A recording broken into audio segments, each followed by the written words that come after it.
I want everybody to look at the thumbnail picture that I put with this video. I took a screenshot just minutes ago and realized that everything that I've taught in my Ouroboros video and in the very last video I did about how all these powers that be, these principalities, are trying to stoke more fear, more hate, more division. And this is why I made that video, my very last video, to get you to see what's coming. So what's happening internally with them is not enough. They need that external enemy, and they will create it by all means. Again, all these principalities and powers that are in place, they study these things in the schools and with the consultants that they have on their payroll. So all these concepts about how to divide a nation and divide people against one another, how to conquer, divide and conquer, this is a well-studied concept. It's most known to be taught through the book The Art of War. But it's well studied and has been well studied for hundreds and if not thousands of years. Because what happens in anybody that has gone through economics, a college economics courses, and has gone far enough through these courses, know this to be true also, that a nation, every couple of hundred years, that corruption becomes deeply embedded in a nation, like our deep state. And a revolution occurs every so often. And America was due for this revolution. Understand that. So they were aware, because this is a well-studied concept. And many of these other nations in the world were overdue for this revolution as well. As you had seen the Yellow Vest movement and all the protests that had been occurring worldwide.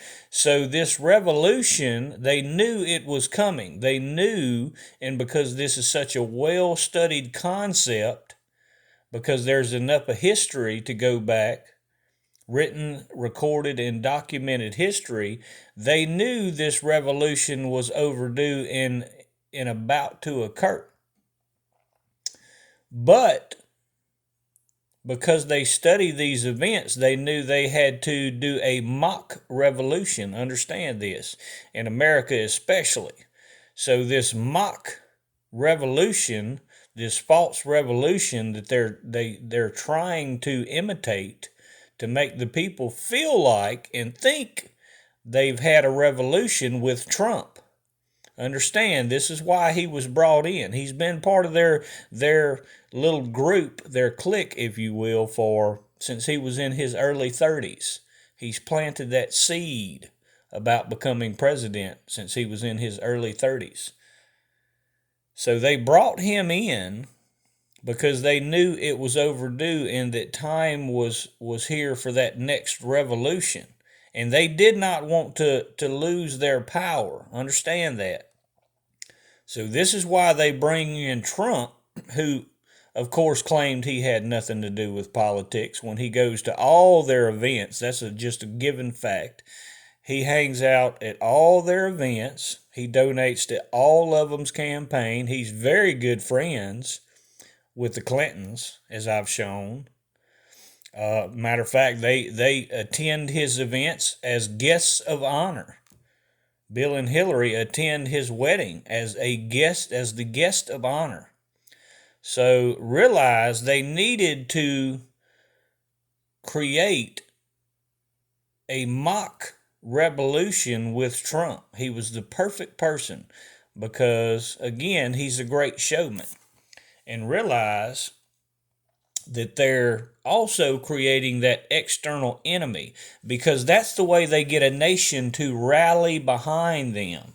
When you get tired of your government, it's great to start a war, because they know it will get a nation to rally behind the leaders. It's the sense of nationalism that people have with their country. So understand what's been done. This is all very well studied by these leaders like Trump, who attend these military schools to learn how to do this. This is why these military schools are the elite schools and are so expensive, and why the ones that have attended these schools all stay in a close network, because they're all connected, just like Trump has always been connected to these people. He's just playing his role to keep the powers that be in place. Again, none of these ones that he claimed were going to be arrested ever got arrested. So see what's going on. See what's right in front of your eyes, and how it aligns with the Bible so perfectly in these times. And realize that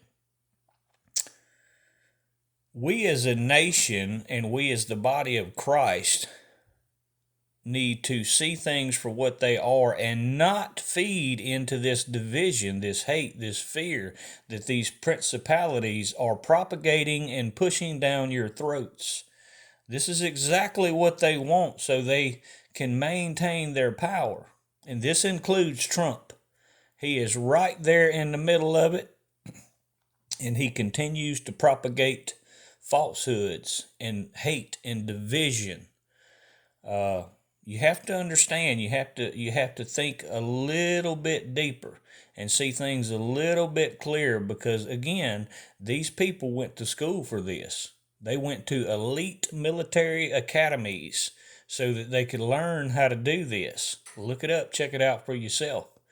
It's just a manner and a method and a device to divide and conquer. Understand that, so that they can maintain power.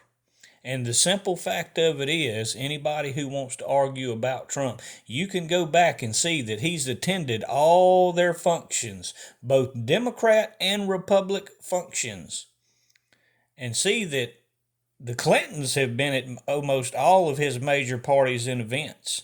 They're very good friends, and yet he swore that all these ones were going to be arrested, and not a single one of them were arrested. This is a mock, if you will, a mock revolution, a false revolution, so that they can maintain their power, because they knew it was long overdue. Research yourself, people. Open your eyes and see what these principalities in high places are doing. See that they're trying to beguile the masses with this mock revolution, only so that they can maintain their positions of power. Trump is one of them. I've proven that without a shadow of a doubt. I've shown that even recent days, that the Clintons and how they attend all, play golf together, and have their little meetings on at his parties, and laugh about how they're accomplishing what they set out to do. Y'all stay in the Word. God bless.